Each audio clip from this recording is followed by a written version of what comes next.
ఆరాధించారు. మరి ఈ సమయంలో దేవుని వాక్యాన్ని మనం విందాం. మరి ఆంధ్రప్రదేశ్ PYPA స్టేట్ కోఆర్డినేటర్గా ఉంటున్నటువంటి ప్రసాద్ గారు మన మధ్యలో ఉన్నారు. దైవజనులు వారు కొద్ది నిమిషాల క్లుప్త వర్తమానాన్ని మనకు అందిస్తారు. దయచేసి దేవుని వాక్యాన్ని మనం విందాం. అందరూ రెండు చేతులు దేవుని స్తోత్రం చెప్దాం. స్వరాలెత్తి దేవుని స్తోత్రం చెప్పండి. హల్లెలూయా. రెండు చేతులు దేవుని స్తోత్రం చెబుదాం. హల్లెలూయా.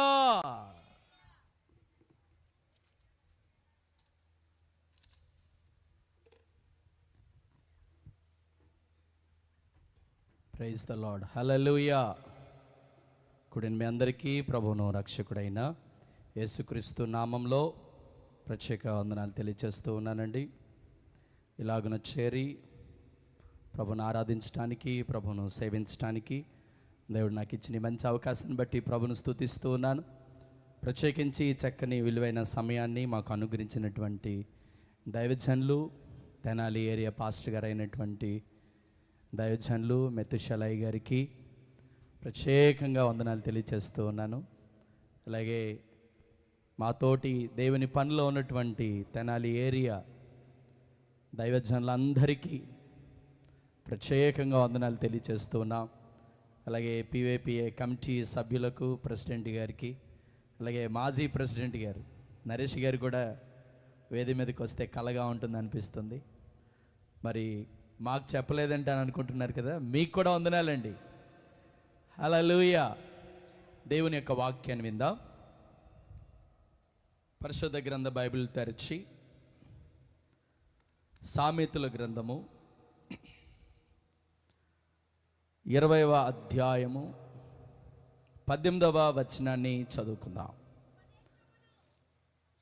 సామెతల గ్రంథము 20వ అధ్యాయము 18వ వచనాన్ని చదువుకుందాం. ఉద్దేశములు ఆలోచన చేత స్థిరపరచబడును, plans succeed through good counsel. వివేకము గల నాయకుడివై యుద్ధము చేయము. Do not go to war without wise advise. యవన బిడ్డలారా, అలాగే ప్రియ సహోదరులందరూ దేవుని యొక్క వాక్యాన్ని వింటూ గమనించాలని, ఆలోచించాలని ప్రభుపేట మనం చేయొచ్చు ఉన్నాడు. దేవుని యొక్క వాక్యం బహు స్పష్టంగా తెలియచేయుచుంది. వివేకము గల నాయకుడివై యుద్ధము చేయము. ఇక్కడ ఉన్నటువంటి చిన్నపిల్లలు లేదా యవనస్తులు ప్రతివారు రాబోతున్నటువంటి తరముకు ఒక నాయకుడు. You are the leader for upcoming season. రాబోతున్నటువంటి తరానికి నీవు నేను ఒక నాయకులం. దేవుని స్తోత్రం కలుగును గాక. సేవకులుగా, ఇవాంజలిస్టులుగా, లేకపోతే దేశమునకు, ప్రాంతానికి ఉపయోగపడేటువంటి ఒక నాయకుడిగా నీవు నేను వర్ధిల్లాలి. ఇక్కడ ఉన్నటువంటి ప్రతి యవ్వన బిడ్డ దేశమునకు, తమ సంఘానికి, లేకపోతే తమ ప్రాంతానికి ఉపయోగపడేటువంటి ఒక నాయకుడిగా వర్ధిల్లాలి అని అంటే ప్రతి యవ్వన బిడ్డ వివేకముతో యుద్ధము చేయాలి. వివేకముతో యుద్ధం చేయాలి. Do not go to war without wise advise. సరైనటువంటి ఆలోచన లేకుండా ఎవరు ముందుకు వెళ్ళలేరు. సరైనటువంటి ఆలోచనతో అడుగులు వేయకుండా ఎవరు కూడా విజయాన్ని సాధించలేరు, లేదా ఒక మంచి నాయకుడిగా ఎదగలేరు. ఇక్కడ ఉన్నటువంటి మనందరం కూడా రాబోతున్నటువంటి తరమునకు పనికొచ్చేటువంటి, దేవుని కొరకు నిలబడేటువంటి గొప్ప నాయకులుగా ఇక్కడ ఉన్నటువంటి యవన బిడ్డలందరినీ ప్రభు తీర్చిదిద్దును గాక. దేవుని స్తోత్రం కలుగును గాక.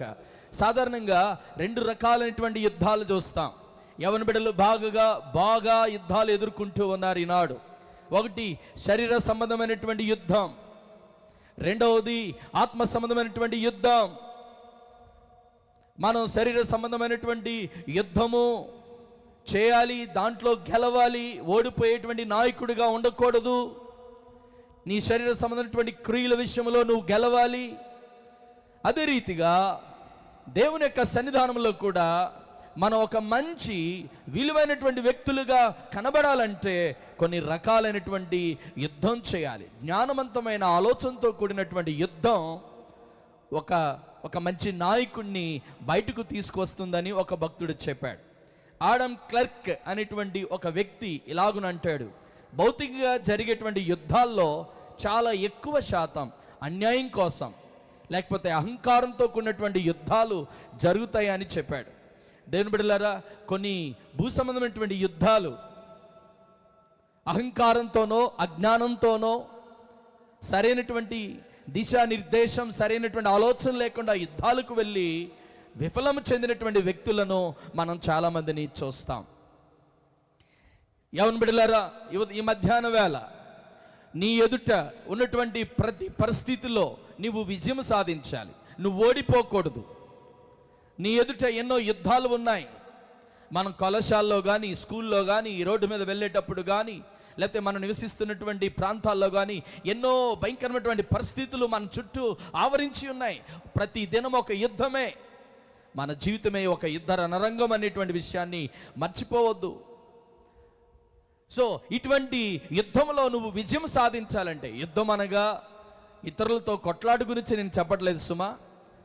సాతానుకును దేవుని బిడ్డలకు ప్రతిదినము వైరమే, యుద్ధమే. శరీర క్రియలను జయించుట ఒక యుద్ధముతో సమానం.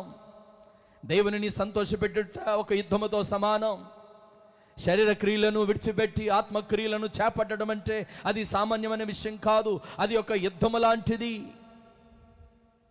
ఆ యుద్ధములో ఏ యవ్వన బిడ్డ ఓడిపోవడానికి వీల్లేదు. దేవుని స్తోత్రం కలుగునుగాక. కాబట్టి వివేకము కలిగిన ఒక మంచి నాయకుడివై నువ్వు యుద్ధం చేయాలంటే దావీదు భక్తుడు సమూయేలు 2వ గ్రంథము 22వ అధ్యాయము 35వ వచనములో ఇలాగున ప్రార్థిస్తాడు, నా చేతులకు యుద్ధము నేర్పువాడు ఆయనే. నేను కూడా వివేకము గల మంచి నాయకుడుగా యుద్ధము చేయాలి అని అంటే దావీదు చేసినటువంటి ప్రార్థన ప్రతి యవన బిడ్డ చేసి తీరాలి. నా చేతులకు యుద్ధము నేర్పువాడు ఆయనే. 18వ కీర్తన 34వ చరణంలో నా చేతులకు యుద్ధము నేర్పువాడు ఆయనే, నా బాహువులు ఇత్తడి విల్లును ఎక్కుపెట్టును. ఆనాడు దేవుని బిడ్డ అయినటువంటి దావీదు శత్రువులతో కత్తిపట్టి యుద్ధాలు చేసినటువంటి కాలంలో దావీదు జీవించాడు. యుద్ధ రణరంగంలో ప్రావీణ్యత చాలా కోరదగినటువంటి లక్షణం. అది దావీదుకు యుద్ధం చేసేటువంటి సామర్థ్యం ఉంది. అంతేకాక ఖడ్గముతోను విల్లుతోను అతడు బాగుగా సాధన చేసేటువంటి వాడు.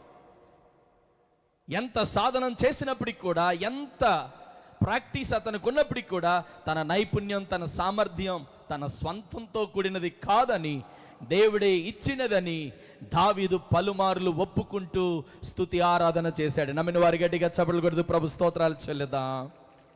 అంతేనా? ఇంకేమైనా గట్టిగా శబ్దం చేద్దామా యవనస్తులందరూ కలిసి? హల్లెలూయా, హల్లెలూయా. మనం దేవుని చిత్తాన్ని చేయడంలో నిమగ్నమైనప్పుడు యవన బిడ్డ దేవుడు కోరుకునేది చేయడంలో ప్రణాళిక వేసుకుని దేవుడు ఆశించినటువంటి స్థాయికి వెళ్తున్నటువంటి మన యొక్క జీవితాల్లో నువ్వు ఒకటి బాగుగా గమనించాలి, మనం ఆధ్యాత్మిక యుద్ధాన్ని ఎదుర్కొంటున్నామని నువ్వు గమనించాలి. విశ్వాసులైన యవన బిడ్డలైన దేవుని చిత్తమును దేవుడు కోరుకునేటువంటి దాన్ని మనం చేయడానికి ప్రయత్నం చేస్తూ ఉన్నప్పుడు దుష్టుడు ఊరుకోడట. ఏదో ఒక తెలివైనటువంటి మార్గములో నిన్ను పడేయడానికి, నిన్ను ఓటమి పాలు చేయడానికి, ఈ ఆధ్యాత్మిక జీవితాన్ని గలిబిలి చేయడానికి మన శత్రువు అపవాది ఒక మోసపూరిత ఆలోచనతో ప్రతి యవ్వన బిడ్డను లేదా ప్రతి ఒక్క వ్యక్తిని మోసగించడానికి సిద్ధంగా ఉన్నాడనే విషయాన్ని నువ్వు గమనించాలి. సాతాను యొక్క ఆ చలనాన్ని వివేకముతో నువ్వు పసిగట్టాలి.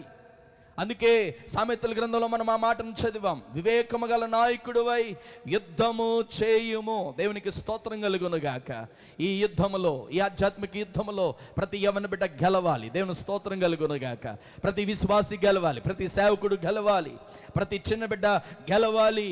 కాబట్టి దావీదు చేసినటువంటి ప్రార్థన మనకు అవసరం. 144వ కీర్తన 1వ చరణములో భక్తుడు ఇలాగున ప్రార్థిస్తాడు, నాకు ఆశ్రయదుర్గమ్మగు యెహోవా సన్నుతింపబడునుగాక. నా చేతులకు యుద్ధమును, నా వ్రేళ్లకు పోరాటము నేర్పువాడు. కమాన్, షో యువర్ రైట్ హ్యాండ్. నాతో కలిసి మీ చేతులు ఎత్తుతారా? నా చేతులకు యుద్ధం, నా చేతులకు యుద్ధం, నా వ్రేళ్లకు పోరాటం. అసలు ఈ రెండు మాటలను మనం ఒకసారి గమనించడానికి ప్రయత్నం చేద్దాం. చేతులకేమో యుద్ధం, కానీ చేతుకున్నటువంటి వ్రేళ్లకేమో పోరాటం. ఇంగ్లీష్ బైబిల్లో ఇలాగుండి రాయబడింది, he trains my hands for war. He trains my hands for war.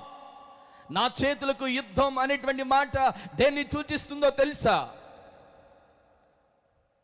ఆయన నా చేతులకు శిక్షణ ఇచ్చుచు ఉన్నాడు. కొట్టు గట్టిగా చపలు కొట్టి ప్రభుని స్తుతిద్దామండి. ఆయన నా చేతులకు శిక్షణ. దేవుని బిడ్డలారా, దేవుడు మనకు శిక్షణ ఇస్తూ ఉన్నాడు. దేవుడు మనకు ఒక అనుభవాలు గుండా నేర్పిస్తూ ఉన్నాడు. శిక్షణ లేని బలం తరచుగా దానిని కలిగి ఉన్న వ్యక్తికే హాని కలిగిస్తుంది.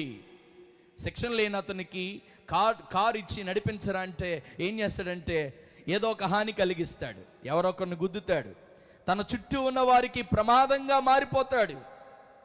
ఒక యోధునికి పుస్తక జ్ఞానం కంటే చేతుల శిక్షణ చాలా విలువైనది. చేతుల శిక్షణ చాలా విలువైనది. ఏదైనా ఒక వస్తువును ఆపరేట్ చేయాలి అని అంటే దానికి శిక్షణ అవసరం. ఏదైనా ఒక మిషన్ని మెయింటైన్ చేయాలంటే దాని గురించినటువంటి శిక్షణ నీకు అవసరం. ఇంజనీరింగ్ స్టూడెంట్స్ అందరికీ కూడా శిక్షణ ట్రైనింగ్ ప్రోగ్రామ్స్ పెడతా ఉంటారు. The trains are teach. Praise the lord, hallelujah. మన చేతులకు సరైన శిక్షణ అవసరం. దేవుని బిడ్డలారా, నువ్వు చదువుకున్నావంటే నీ ఇంజనీరింగ్ సరైనటువంటి సరైన శిక్షణ నిన్ను ఒక ఉన్నతమైనటువంటి స్థితికి తీసుకువెళ్తూ ఉంది. ఒక పని, ఒక శిక్షణ. మరి క్రైస్తవ బిడ్డలైనటువంటి మనకు చేతి పనితో కూడినటువంటి శిక్షణతో పాటు ఒక శ్రేష్టమైన మరొక శిక్షణ కూడా ఉంది. ఒక తల్లి ఒకనాడు తన కుమారునితో ఇలా చెప్తుంది, నా కుమారుడా, oh my dear beloved son, నా ప్రియమైనటువంటి కుమారుడా, నీ తండ్రి ఉపదేశాన్ని ఆలకించు, నీ తల్లి చెప్పు బోధను త్రోసివేయకు. ఉపదేశం అంటే టీచ్ ఆర్ ట్రైన్. ఉపదేశం అనేది ఒక శిక్షణను నేర్పిస్తుంది. దైవజనుడు ప్రతి ఆదివారం దేవుని యొక్క వాక్యాన్ని ఉపదేశిస్తూ ఉన్నారు. మిమ్మల్ని మంచి శిక్షణలో నడిపిస్తూ ఉన్నారు. ప్రభుకి స్తోత్రం కలుగునుగాక. విశ్వాసులకేమి, యవన బిడ్డలకేమి, ప్రతి వారికి తగినంత శిక్షణ ఇవ్వబడుతుంది వాక్యం ద్వారా. ఈ జనరల్ కన్వెన్షన్లో, ఈ PYPA మీటింగ్ ద్వారా, లేకపోతే జనరల్ కన్వెన్షన్ ప్రారంభము నుండి చివరి వరకు కూడా వివిధ రకాలైనటువంటి ఉపదేశాలు నీకు నేర్పించబడుతున్నాయి. ఎందుకో తెలుసా? నీవు ఒక విలువైనటువంటి శిక్షణను మరింత పొంది మెరుగుపరుచుకుంటావని. దేవునికి స్తోత్రం కలుగునుగాక. నీవు శిక్షణ మాత్రమే పొందడం కాదు, మన ఇంట పుట్టినవారు, మనతో ఉన్నవారు. అబ్రహాముకు ఒక ఇల్లు ఉంది, ఆ ఇంటిలో చాలా మంది ఉన్నారు, వారందరూ అలవర్చబడిన వారని వాక్యంలో రాయబడింది. ఆదికాండం 14:14 అలవర్చబడిన వారు అంటే దే ఆర్ ట్రైన్డ్ పీపుల్. వారందరూ శిక్షణ పొందినటువంటి వారు. అందుకే శిక్షణ పొందినటువంటి వారిని తీసుకుని యుద్ధానికి వెళ్ళాడు. దేవునికి స్తోత్రం కలుగునుగాక. హల్లెలూయా. యుద్ధానికి వెళ్ళాడు. తన తమ్ముడు ఆస్తిని పట్టుకుని వెళ్ళిపోతున్న వారిని ఓడించాడు, తిరిగి తీసుకుని వచ్చాడు. అపోస్తలుడైనటువంటి పౌలు అంటాడు, వి ఆర్ ఇన్ వార్. మనందరం యుద్ధంలో ఉన్నాం. ఆధ్యాత్మిక యుద్ధంలో మనం ఓడిపోవడానికి వీలు లేదు. మనం గెలవాలి. మన ఆయుధాలు శరీర సంబంధమైనవి కావు, దేవుని శక్తి ద్వారా పొందుకునేటువంటివి, దేవుని ద్వారా శక్తివంతమైనవి మన ఆయుధాలు. కొరింథీయులకు రాసిన 2వ పత్రిక 10వ అధ్యాయం 4వ వచనంలో కూడా ఇలా రాయబడింది, మా యుద్ధోపకరణములు శరీర సంబంధమైనవి కావు. యవన బిడ్డ, నీవు మరింత శిక్షణలో నడవాలి. నువ్వు వివేకం గల నాయకుడివై యుద్ధం చేయాలి. నువ్వెక్కడ ఓటమి పాలవకూడదు. నీ శరీరమును లేకపోతే నీ అంతరంగము ఓడిపోవడానికి వీల్లేదు. నువ్వు గెలవాలి, ప్రతిదినం గెలవాలి. నీ యవ్వన కాలము గెలవాలి, నీ విశ్వాస జీవితం గెలవాలి అని అంటే దేవుని ఎదుట దుర్గములను, సాతానుడు ఏర్పాటు చేసినటువంటి భయంకరమైనటువంటి ఎత్తులను పడద్రోయ జాలినంత బలమైనటువంటి ఆయుధాలు నీవు నేను కలిగి ఉండాలి. దేవుని స్తోత్రం కలుగును గాక. గట్టిగా చప్పట్లు కొడుతూ ఒక ఇంత ప్రభుకి స్తోత్రం చెల్లిదా. హల్లెలూయా, హల్లెలూయా. నెంబర్ 2, దావీదు ప్రార్థన 144 కీర్తన 1వ వచనంలో, he trains my hands for war and gives my finger skills for the battle. ఇక్కడ స్కిల్స్ అనేటువంటి మాటను వినియోగిస్తూ ఉన్నాడు. నా చేతులకు యుద్ధమును, నా వ్రేళ్లకు పోరాటం. నా చేతులకు యుద్ధం అంటే ట్రైనింగ్, శిక్షణ అవసరం. మనందరం ఒక శిక్షణలో ఉన్నాం. హల్లెలూయా. డ్రైవర్ ఎవరికైనా కార్ నేర్పించేటప్పుడు అక్కడ ఎల్బోర్డ్ పెడతాడు, అంటే నేర్చుకుంటున్నారు, జాగ్రత్తగా ఉండాలి వీళ్ళతో అని. వెనకాల ఉన్నటువంటి సీనియర్ డ్రైవర్లు అందరూ కాస్త మెల్లగా స్లో బ్రేక్ వేసుకుని లేకపోతే వాళ్ళని తప్పించుకుని వెళ్తారు. మనందరం క్రైస్తవ జీవితం ప్రతిదినం నేర్చుకునేదే. మనం నేర్చుకుంటకు ప్రభు పాదాల దగ్గర కూర్చోవలసినటువంటి అవసరత ఉంది. ఈ విధమైనటువంటి కూటాలు మన ఆధ్యాత్మిక జీవితాన్ని మరింత ట్రైన్ చేస్తూ ఉన్నాయి. గట్టిగా చప్పట్లు కొట్టి ప్రభు నామానికి మహిమ చెల్లిద్దాం ఒకసారి. హల్లెలూయా.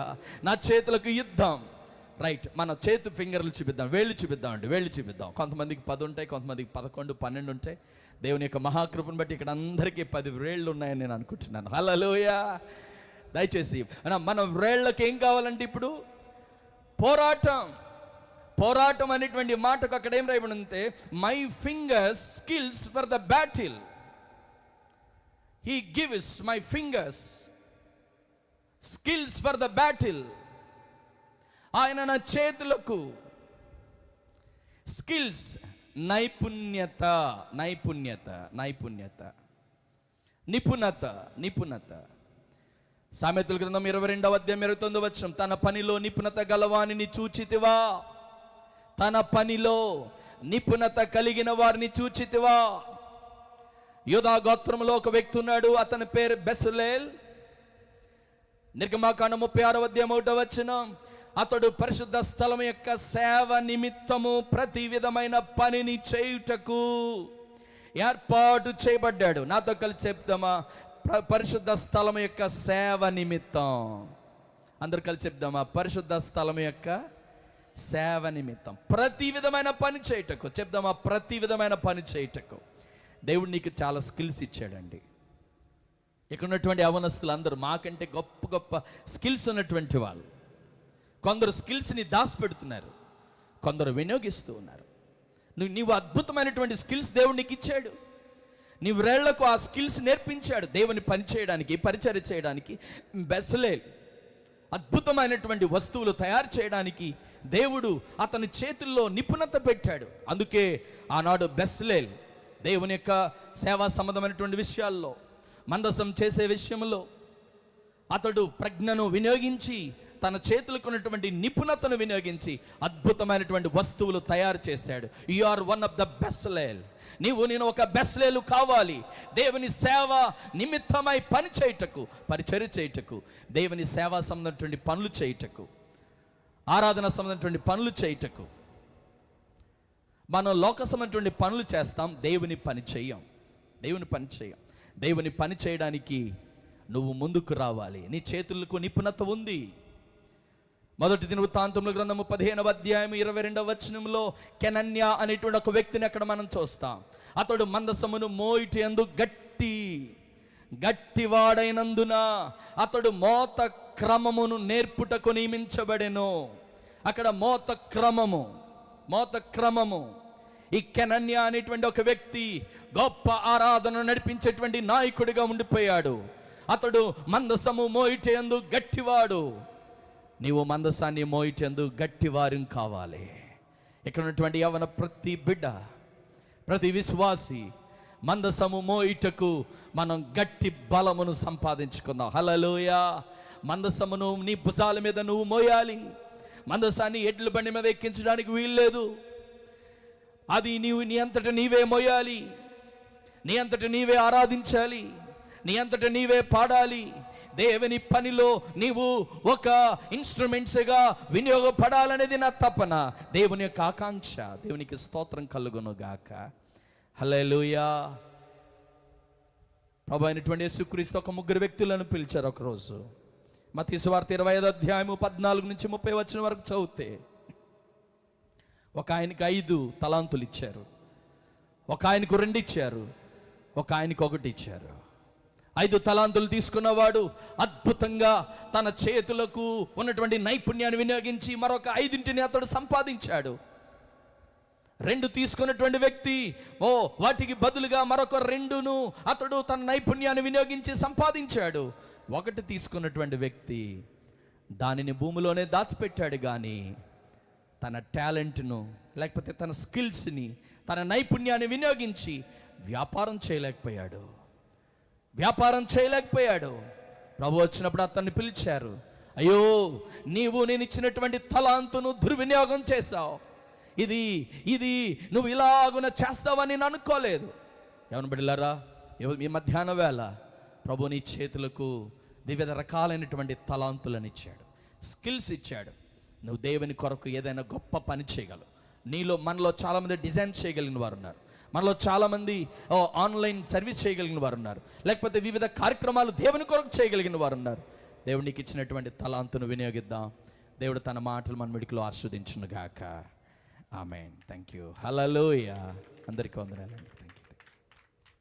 థ్యాంక్ యూ పాస్టర్ గారు, చక్కని వర్తమానాన్ని అందించారు. అందరూ తలలు వంచండి, కళ్ళు మూసుకున్నట్లయితే ప్రార్థన చేసుకుందాం. గిద్యోన్ గారు ప్రార్థనలు నడిపిస్తారు, ఆ తర్వాత జాన్ వెస్లీ గారు కూడా ప్రార్థనలు నడిపిస్తారు.